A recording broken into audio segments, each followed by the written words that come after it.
ABC One Television. ABC One Television. ABC One Television. Le leader en actualité. Très heureuse de se retrouver encore une fois. Un grand merci à tous les téléspectateurs qui nous suivent à partir de 3W. Là, je vois ABC One. Un grand merci à tous nos fans et à toute la grande famille Internet. Bonjour et bienvenue dans votre magazine Katinankolo. Katinankolo Bichon Oyo. Tomekara koyambela bino basali na nzambe poto solo la na mituno bino botuna rabiso. Aujourd'hui je suis avec l'évangéliste Elonga encore une fois sur cette chaîne ABC One. Jésus-Christ le number one. Yesunde moto na yambo, yesunde moto na liboso na pambol pepele denyo surtout ba kolanda biso na kati ya ABC One. Mama Chantal apambola mabisika zali na papa bino nyo surtout loboko na nzambe eshimba bino na pesi papa évangéliste mbote papa. Mbote maman Clarisse Wedge. Kamba biso na prière. Éternel Dieu, nous te bénissons parce que tu es bon, le Dieu d'Israël, la maman qui te copie si biso. Polo Yesu, tika ete tolingi toloba na par na yo, molimo santu azwa contrôle ya maloba na biso. Soki molimo akoloba kati na biso et ko permettre libota baza la sauver. Seigneur Jésus-Christ, mingongo nyonso et ces terres ozali ko confesser kombo na yo te. Bayeba koyoka bayoka maloba na yo ezwa esika na vie na bango pe ba bika yango pona ko vivre gloire na yo. Par le nom de Jésus-Christ, tout ce qui moment on a sana loboko na yo, kolo yesu du début jusqu'à la fin na se yanguya na yo, ndeto lobi biso nyonso. Merci Seigneur Jésus-Christ. Merci Seigneur Jésus-Christ. Amen. Amen. Papa Boni. Nzamba zobatela. Malgré grippe, non, santé dérangé mouké. OK. Grippe, mot de tête, mais sinon l'obligation de l'œuvre de l'Éternel nous appelle, c'est un devoir pour nous. Voilà pourquoi on est là. Voilà, merci beaucoup. Le loto omeka kosimba moi homosexualité oyo et comme le lo est normal na monde ba to ko mona ngo soki muto aza homosexuel et puis à vivre peut-être il est en couple à bala mais à cause d'un homosexuel, à cause d'un lesbienne, ça ne dérange pas. Non, ce sont des caractères sataniques, ce sont des critères où il se fait apprécier. Aujourd'hui dans le mariage pour combattre les balles. Si vous avez biloko ça na combattre na vie à mutu, ils ont la naissance, étude et puis le mariage. OK. Pourquoi la naissance? Si vous avez même dans ma commune en Zambie au Monake, naissance il y a Moïse. Le diable Lucifer avait compris que le libérateur d'Israël est né. Il faudra de 0 à 5 abakufa. OK. Idem avec Jésus-Christ. Le diable avait compris que le libérateur du monde, le sauveur du monde, il est né. Donc on a commis un problème de 0 à 2 ans et on fait ça ordre batubakufa. OK. Donc la naissance est à un moment où le diable a compris la progéniture, après a compris la avenir. Dans mon toit sobota, mais on va combattre zemi, moi ça doit zemiter, kobote ça la passe. Et il y a que ça là que le lot dans le monde à l'élo, n'est toujours vivre. Et bazo pe sabana basi batonga, kapo abotate. OK. Bazo privé kobota. Ba pousser l'impudicité, ba la qui qu'il faut se préserver pour nos maladies, mais soit tonga pour aux ba grossesse soi-disant indésirable été. Ozomona. Donc zo permettre à mutu à créer la secret à procréation té, à créer té. À la fécondité, à multiplier mobilité, ndenge nkolo atinda kibiso. Tout à fait.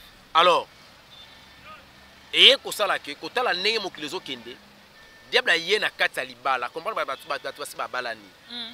Mais l'homosexualité entre les hommes, bazo kende ko bima bango na bango, lesbianisme entre les femmes. Oui. Maman, ce sont des crimes, les abominations où ils allaient bien mentionner dans la Bible. Ceux qui par votre permission te la Romains chapitre 1er. OK, allez-y. Frère, j'ai pas la Bible dans la sac. Romains chapitre 1er. Nous à partir il y a merci.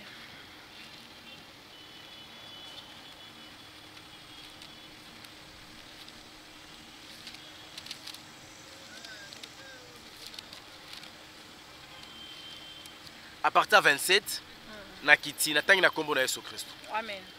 Et de même les hommes abandonnant l'usage naturel de la femme, se sont enflammés dans leurs désirs les uns pour les autres. OK. Bato bakolongo la naturalité. Ya basi na bango, po bakota na baposa na bango. OK. Comme étant homme avec homme, des choses infâmes. Mibali na mibali. Qu'on a ça kolobela. Et recevant en eux-mêmes le salaire qui méritait leur égarement. Bako mérité yango. Ne babungi wana.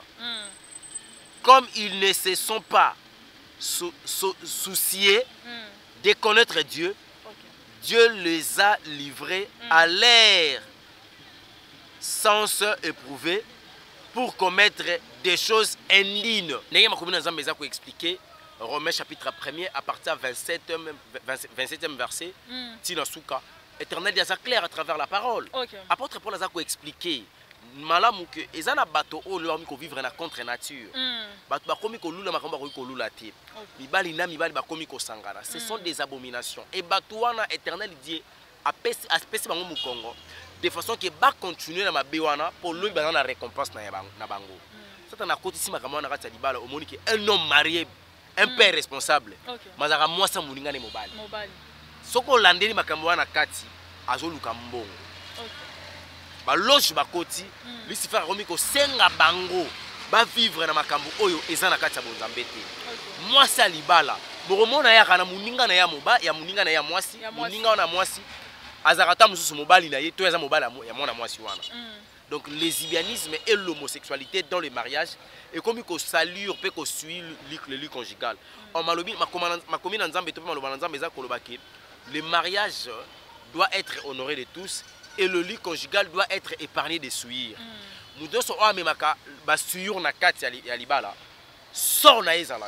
Parce que le mariage est sacré. Ils allaient réserver pour l'éternel Dieu parce qu'ils ont domaine en Zambie. Alors c'est lui qui est le patron du mariage. Muto akoya koluka ko abiser na kati ya lit conjugal. Muto akoya koluka ko abiser na kati ya mariage. Éternel Dieu est capable de bomayer à longolio.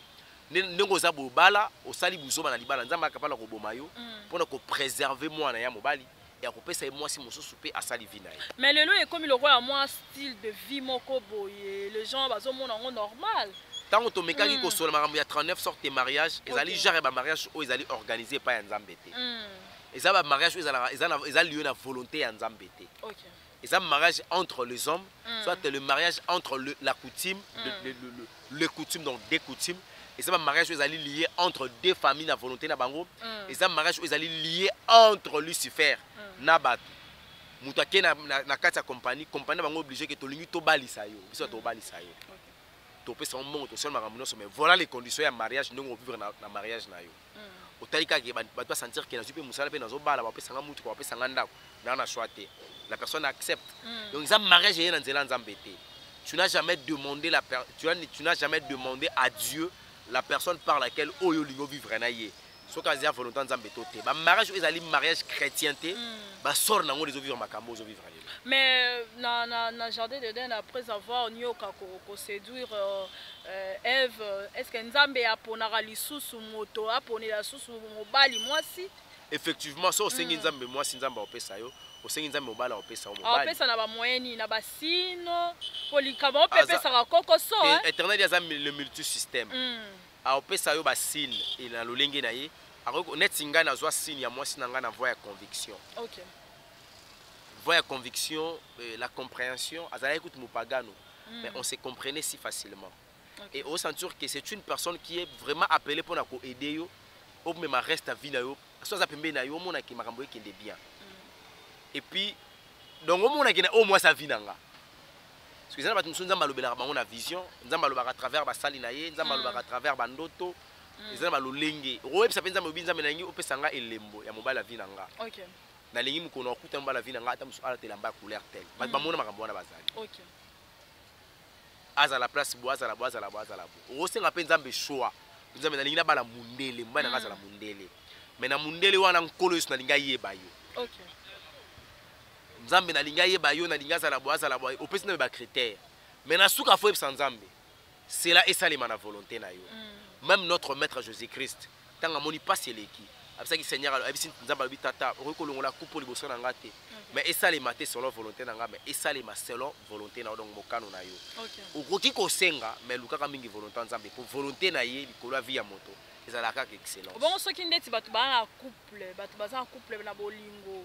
Ba yeli boso nzambe ko présenter nzambe relation na ba nzambe pa kotsa loboko. Soki eza volonté ya nzambe kotsa loboko, eza volonté na eta kabola ba. Akabola ba. Alors kotaka inimitié bolingo mo bosi la moi ba divergence moko ekota entre moi et mobali et ensuite avant de ba progresser ba kabola. So ba cheki teti ba kota mariage. Lobi na yango moko akoma cauchemar pona moninga.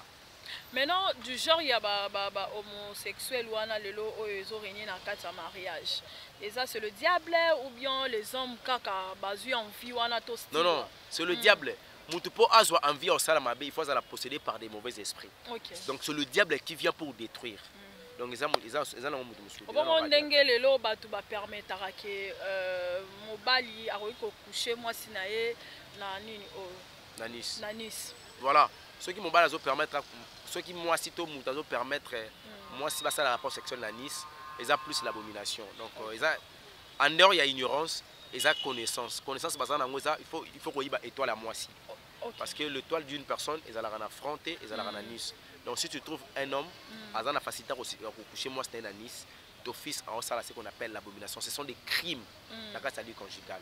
Parce que nous avons ça qui excusez-moi, rapport sexuel, il faut les cas plus dans la voie vaginale pour permettre vie et zalawana parce que c'est manche qui est beaucoup d'ovulation, maman a la capacité à kobota.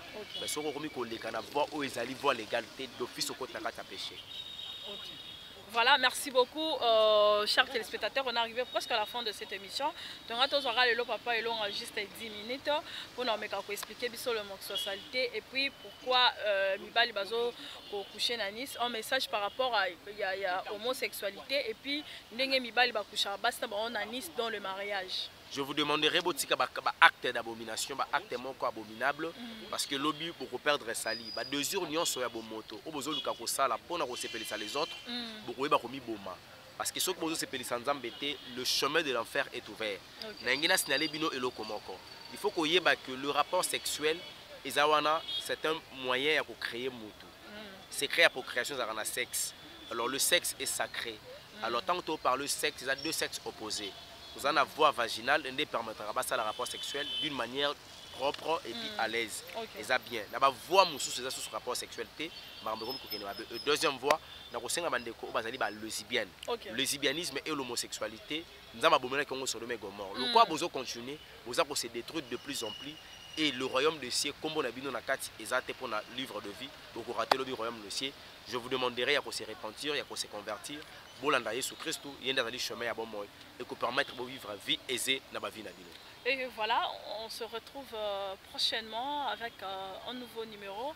Nzambe ya pambola bino bisika ezomi bino na kombo na Yesu soyez bénis. Amen.